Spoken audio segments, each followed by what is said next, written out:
Samantala, pinaiimbestigahan ni Cagayan de Oro City Representative Rufus Rodriguez sa Kamara ang kalunos-lunos at kahina-hinalang pagkamatay ng overseas Filipino worker na si Daphne na kalaban sa Kuwait.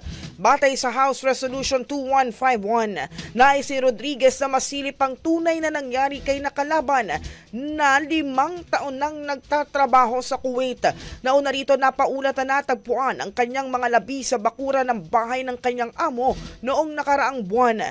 Bigang diin ni Rodriguez ang panganib na dinaranas ng maraming OFWs, lalo na ng mga household workers. Para sa kongresista ay hindi ito isang isolated incident dahil hindi na bago ang mga reklamo hinggil sa pang-aabuso at pangmamaltrato sa mga OFWs. Nanawagan din siya sa Kuwaiti government na magsagawa ng investigasyon hinggil dito at magbigay ng mas maayos na employment terms para sa mga OFWs.